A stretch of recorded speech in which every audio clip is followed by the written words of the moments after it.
Big Thunder Mountain Railroad is one of the best and most iconic family coasters in the world.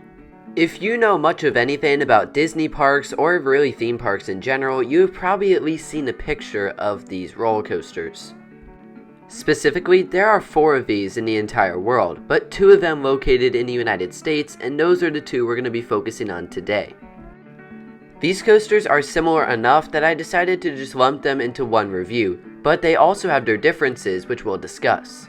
One thing these coasters do have in common though is their appearance. Both of these coasters look absolutely fantastic. The rock work is just amazing, and it's really half the ride. I think without this rock work, these coasters would be a lot of fun still, but with it, it puts it on a whole new level. The one at Disneyland is the original, opening back in 1979, while the one at Magic Kingdom in Orlando opened in 1980. So these coasters have been around for a pretty long time, but I still think they're running pretty well. I've experienced both Thunder Mountain coasters, and I've ridden the one at Disneyland as of now 15 times and the one at Disney World 4 times. So obviously I've ridden the one at Disneyland a lot more, but still I've had enough experience to get a really good feel. As far as getting on the ride is concerned, from what I've seen, the line is usually manageable, but if it is bad, you can use the Genie Plus Fast Pass to skip the line. Neither queue has tons of theming, but the one at Magic Kingdom definitely has more. Now, when talking about the stations, there is a difference here. The version at Disneyland has a dual loading station, but it's outdoors. The one at Disney World has a dual loading station, but it's indoors. I'm not sure which I prefer as far as indoor versus outdoor is concerned. The main feature of note is the dual loading station, and it helps operations tremendously. And on that note, these trains are pretty comfortable, and you know that operations are going to be pretty fast because it is a Disney park. As we get into the ride experience, I do want to note that when discussing the layout, I'm going to use the version at Disneyland as the model since it was the original opening 1 year prior to the Magic Kingdom Thunder Mountain. These coasters have virtually the same layout except for the fact that they are mirrored, so if the ride goes left at Disneyland, it goes right at Magic Kingdom, and so on. After going by this cavern, you go up the first of 3 lift hills, which is very, very loud by the way. Don't even try to talk to the person next to you, it will be a lost cause. When you reach the top, you go under a little waterfall before going into your first drop, or a ramp. I don't know. I think they could be interchanged. The drops on this ride, especially if you sit in the front row, take a very long time to get going, but it's a family coaster, so I'll cut it some slack. On that note, I do definitely think that Big Thunder Mountain Railroad, no matter what park you're at, is a backseat ride. The forces are a lot better back there, and it feels faster overall. The first leg of the ride is overall just fun. Nothing too crazy, some laterals here and there, maybe a pop of airtime. It doesn't have the best forces, but it's a lot of fun nonetheless, and a good start to the ride. Then you approach the second lift hill, the only one on the ride that is placed outdoors. While up there, you get some neat views of the rest of the ride. Oh, and you may spot another difference between the two. The one at Disneyland has the goat chewing on dynamite. This little fella has become pretty iconic, just try not to think about what's going to happen to him eventually. You then curve down the fastest drop on the ride and into my favorite section of the ride.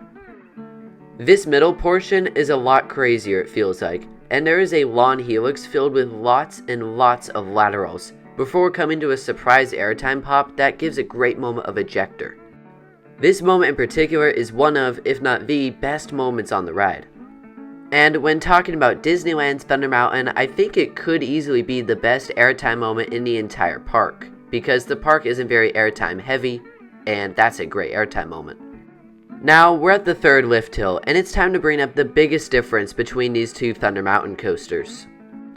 Disneyland's Thunder Mountain has a leg up, because in 2013 to some of 2014, the ride was closed. But why? The ride was being refurbished in a big way, not in a layout perspective, but the track was being replaced and new effects were added to the coaster, including multiple effects on that third lift hill. This refurbishment makes the version at Disneyland glossy smooth, while the one at Magic Kingdom has a little bit of shimmy to it, but nothing to complain about. And the third lift hill on the Disneyland Thunder Mountain is a lot better with those dynamite effects and things, in comparison to the one at Magic Kingdom, which has no effects at all. When you're in Orlando riding Thunder Mountain, it's not a huge deal. But when you've ridden both, you can see that the Disneyland Thunder Mountain has a big advantage in this way. The other differences are pretty small, mirrored layout, different stations, but this is a big difference. But besides that, the endings for these coasters are flipped, but very simple. You swoop down through a tunnel and then basically just wind your way to the brakes. It's not particularly thrilling, and after that middle portion feels extra slow, but it's a nice way to wrap up the ride still. I wouldn't call this section of the ride dead necessarily, but I think it could be more thrilling. Granted, I know this is a family coaster at the end of the day. And thus concludes your journey on Big Thunder Mountain Railroad, which is a pretty long one, by the way, the entire ride lasting over 3 minutes because of those lift hills mainly. While there are some sections of this ride that don't have a whole lot of force, the entire ride is just pure fun. And even though this is just a family coaster, if you can snag a night ride, do it. This coaster at night is terrific. It seems extra cool to wind in and out of those rocks when it's nighttime and the lights are on. It's just really cool. And when it comes down to it, every time I've visited Disneyland or Magic Kingdom, I've ridden this coaster at least 3 times. Which I think says a lot about the overall quality of the experience. So, Big Thunder Mountain Railroad. What should I rate it? I'm going to give 2 different ratings because I think the rides are different enough to deserve different ratings. The ratings are pretty similar, but there is a little difference in them. For the version of Magic Kingdom, I'm going to give it an 8 out of 10. This is still a very fun ride, full of laterals and some airtime moments.